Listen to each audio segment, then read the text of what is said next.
বাঁচতে চাই বিজেপি তাই বার্তাকে সামনে রেখে দেয়াল লিখন এবং বাড়ি বাড়ি জনসংযোগের মধ্যে দিয়ে ভোট প্রচার শুরু করলেন শান্তনু ঠাকুর। রবিবার বনগাঁ পৌরসভার ১ নম্বর ওয়ার্ডের বিরসা মুন্ডার মূর্তিতে পুষ্পার্ঘ্য নিবেদন করে দেয়াল লিখনের মধ্য দিয়ে ভোট প্রচার শুরু করলেন কেন্দ্রীয় জাহাজ প্রতিমন্ত্রী শান্তনু ঠাকুর। বাঁচতে চাই বিজেপি তাই এই বার্তাকে সামনে রেখে কর্মীদেরকে উজ্জীবিত করতেই আগেভাগে দেওয়াল লিখন কর্মসূচি বলে জানান শান্তনু ঠাকুর। এই দিন বনগাঁ পৌরসভার ১ নম্বর ওয়ার্ড এলাকায় বিরসা মুন্ডার মূর্তিতে পুষ্পার্ঘ্য নিবেদন করেন শান্তনু। তারপর ২৬-এর বিধানসভা নির্বাচনকে সামনে রেখে দেয়াল লেখেন তিনি। মন্ত্রীর সাথে ছিলেন বনগাঁ উত্তরের বিধায়ক অশোক কীর্তনিয়া, জেলা বিজেপি সভাপতি বিকাশ ঘোষ ও প্রাক্তন জেলা বিজেপি সভাপতি দেবদাস মণ্ডল।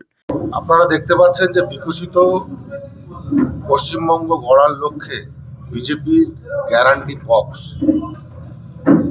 এর মানে পশ্চিমবঙ্গে যে জঙ্গল রাজ চলছে, পশ্চিমবঙ্গের শিল্প ব্যর্থ, শিক্ষা ব্যর্থ, পশ্চিমবঙ্গের আজকে উন্নয়ন থেকে বহু পিছিয়ে গেছে, যে কারণে বিজেপির সরকার গড়ার লক্ষ্যে আমরা সাধারণ মানুষের মতামত চাইছি।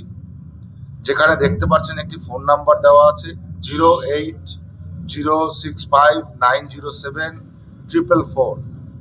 এই নাম্বারে কল করে সাধারণ মানুষ যাতে তাদের মতামত জানাতে পারে, সাধারণ মানুষ যাতে তাদের যে আগামী দিনের কি চিন্তা ভাবনা, কি পরামর্শ, তাদের কি মন্তব্য আছে সেটা যাতে জানাতে পারে, যার জন্য এই বক্সের আয়োজন করা হয়েছে। আমরা চাই এলাকা থেকে সাধারণ মানুষের মত এবং তাদের আগামী দিনের যে চিন্তা ভাবনা সেটা উঠে আসুক এবং বিকশিত ভারত গড়তে আমাদের এই বক্স সহযোগিতা করুক। এই উপলক্ষে আমাদের আজকের এই বিজেপির গ্যারান্টি বক্স তৈরি করা।